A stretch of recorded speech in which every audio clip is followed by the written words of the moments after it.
Ready to dive into a real mystery?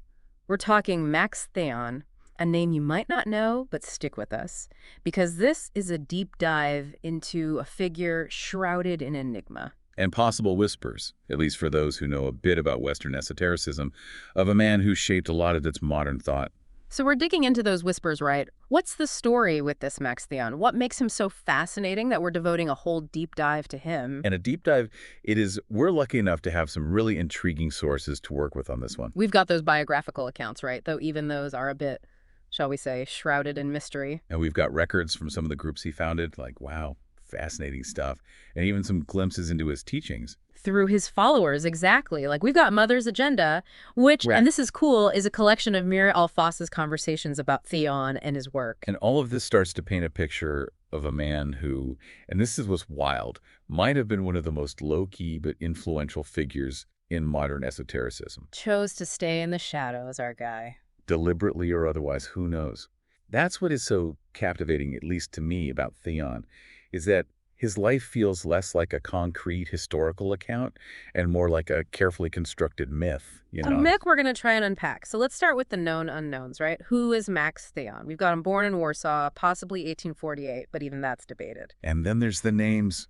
Oh boy, did he love a good pseudonym. Max Theon, Aya Aziz. Almost like he was trying to make it hard to pin him down. Covering his tracks. And that's the thing. It wasn't just a quirk, this cultivating of mystery, was it? It was central to how he presented himself, which begs the question, what was he trying to achieve? What was the goal? Protect his teachings, maybe? Elevate his status? Something else entirely. Who knows? Okay, so we've got Mystery Man, but he wasn't just sitting in a darkened room somewhere. This guy got around. Oh, a real-world traveler. London, France, Egypt, finally lands in Algeria, which is where he really starts to make his mark on the, shall we say, occult scene. And it's important to remember the timing here. We're talking late 19th century, a time when there's this growing fascination with esotericism, alternative spiritualities. People hungry for something different. Figures like Madame Blavatsky and the Theosophical Society, they were gaining prominence. And that's the world Theon enters. And you get the sense that, he wasn't content to just blend in. Oh, no, not at all. He goes on to found several esoteric groups, including, and this is key for our listeners, the Hermetic Brotherhood of Luxor. The HBFL, for short. Exactly, which predates even the Theosophical Society. Think about that for a second, folks. Before Blavatsky's on the scene, this guy's already making waves. And get this, he became the Grand Master at 26. Clearly, the guy had something about him. Oh, charisma in spades, conviction, you name it. Whatever it was, it drew people in. He knew how to command a room. He did. And the HBFL, it's a perfect example of the challenge historians face with Theon. Information's scarce. What does exist? It feels more like whispers, rumors, than documented facts. It's almost like the organization itself was designed to be like the opposite of a record. Right. Okay, so we've got a mysterious figure leading a secret society during a time of peak occult fascination. This is like the start to a best-selling novel. The movie deal, at least. But how do we get from there, right, to the idea that he might have been this hidden force shaping Western esoteric thought? That's the part I'm struggling with. And that's where the connections, and this is key, particularly his association with Helena Blavatsky, become absolutely crucial. You see, Blavatsky, even with how prominent she was, claimed to have learned Kabbalah from this mysterious teacher. Never named them, right? Never explicitly named them, but there's compelling evidence to suggest it could have been, wait for it, Max Theon. No way. Yes, Yeah. way. Okay, so for those listening who might not be, let's say, as well-versed in these traditions, Kabbalah, we should probably do a quick explainer. Yeah, for those who don't have it on speed dial, Kabbalah is an ancient Jewish mystical tradition. It's known for its complex symbolism, these really deep, esoteric interpretations of Scripture. And if Blavatsky, with her focus on ancient wisdom, learned from Theon, it just adds this whole other layer to understanding her teachings, doesn't it? It's like finding out your teacher had a secret teacher. Who taught them that? Exactly. And there are these striking similarities between some core principles of theosophy. Like take the 7 planes of existence, for example. It's in both. And then you look at what we know of Theon's teachings, and it's there too. And it's not about direct copying, but rather this possibility that he introduced these key concepts that then, who knows, maybe they found their way into these larger movements. It's fascinating to think about. And just like how far that influence might spread. And this is where it gets really interesting, right? Because if Theon was potentially this huge influence on Blavatsky, Why was she openly hostile towards his organization? It's like some master-student relationship gone wrong. It really is an enigma. I mean, it's puzzled scholars for, like, decades. Do their interpretations of, these esoteric traditions just completely diverge? Or was there some kind of personal falling out we just don't have a record of? A duel at dawn using only their minds. Right. But then you can't ignore this other possibility. Maybe Blavatsky was deliberately distancing herself from Théon, right? To What? protect her own image and, by extension, the theosophical movement, which, let's face it, was really taking off. Wow, that adds a whole other layer of intrigue.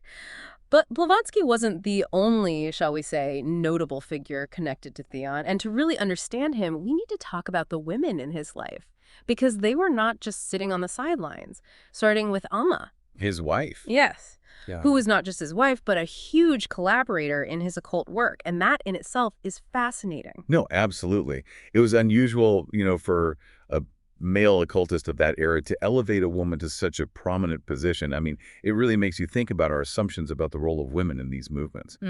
It's not just about challenging norms, right? It's about understanding what was at the core of his teachings. What was it about Alma's perspective, her understanding, that was so crucial? Well, from what we can piece together, Alma was deeply, and I mean deeply, involved in what Théon called the cosmic movement. Think of it as like this attempt to create a community, but not just any community, one grounded in his very specific, very unique, very Théon blend of esoteric traditions. So it was more than just head knowledge, right? This was about embodying the teachings. 100%. It was about living them out in a way that could transform not just individuals, but ultimately society. Big goals. Wow. So we're not talking about some intellectual exercise here. They were aiming for real-world application of these esoteric principles. Ambitious. Absolutely. And this is where the connection to another absolutely fascinating woman, and this is a big one, becomes crucial. You ready for this? Hit me. Mira Alfassa. Oh, wait, as in the mother, Mira Alfassa? The one and only. Before she was known as the mother in Sri Aurobindo's circle, she was a student of Max Théon. You're blowing my mind right now. She spent time with the Théons in Algeria, immersing herself in, as they called it, the cosmic tradition. So you're saying that Théon's teachings might have influenced not just Blavatsky, but also Mira Alfassa, who then goes on to shape Sri Aurobindo's whole philosophy. It's a real possibility. It's like this secret lineage of esoteric thought, like a through line that nobody talks about. It really makes you wonder how deeply these ideas passed down, often through these, let's be honest, overlooked figures. How much did they really influence how we understand spirituality today? It challenges us to look beyond, the surface and consider the subtle ways knowledge is transmitted, how these hidden connections might be shaping the course of history. It definitely adds a whole new layer to that, saying, behind every great man. Right. But how do we reconcile this potential impact, this reach, with the fact that Théon himself is still such an enigma? Million-dollar question. And this is where we've got to be okay with gaps in our knowledge. We've got clues, sure, and they're intriguing but definitive answers. I don't know if we have those. It's like we're working with one of those puzzles where, you've got the edges, right? You see hints of the picture, but the main figure, completely missing. And that might be the whole point. Maybe, just maybe, Théon's legacy, it's not about those concrete answers, or a perfectly documented history with all the receipts. Maybe it's the questions he raises, the dots he's challenging us to connect. He left us a trail of esoteric breadcrumbs, and we're just following them deeper into this labyrinth of thought. And for those willing to go down that path, who knows what they might find. But before we get lost in the labyrinth, there's one more piece, and this one is a visual puzzle that we should unpack a bit. Théon's symbol. It's something else.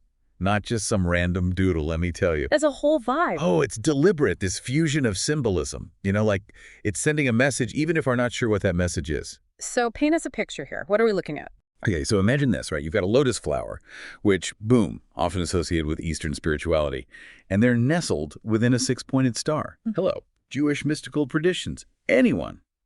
And as if that wasn't enough, the whole thing is then enclosed within a square, right, which could be hinting at the four elements or those grounding principles of geometry. It's like he's visually representing this synthesis of traditions, and this is key because that's exactly what his teachings were all about. And our listeners, if you're digging this deep dive, it's worth noting, right, that Mira Alfassa, she actually based Sri Aurobindo's symbol on this one, kept those core elements, but tweaked the proportions of that outer square. It's subtle, but it's there. Which, I mean, come on, that says something about its lasting influence, doesn't it? It really does. His ideas, they weren't fleeting or just trendy. They took root, evolved, became part of these bigger movements. But even with those echoes, we're still left with that lingering question, right? The motivations. This was a deliberate choice, this staying hidden. Like, was there some grand plan? Was he trying to protect the teachings from something? Maybe he just really hated fame. Or was it like something else entirely that we just, with the information we have, can't even fathom? We may never know the answer. And perhaps that is what makes Max Theon such a captivating figure even today. He makes you think, right? Absolutely. Yeah. Makes you question those assumptions we all walk around with, those things we think are set in stone. He forces us to be comfortable with the unknown. So where does that leave us, right? After this deep dive into Max Theon, what do we take away? I think we take away the reminder that influence, real influence, it's not always about recognition. It's not always about awards and front-page news.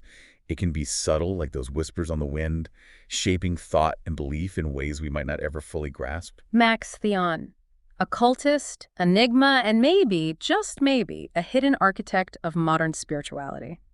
And on that note, if you're as intrigued by all of this as we are, we've got more resources, rabbit holes, all that good stuff over in the show notes. Until next time, keep those minds curious, and remember, sometimes the most interesting journeys, they lead us down the most unexpected paths.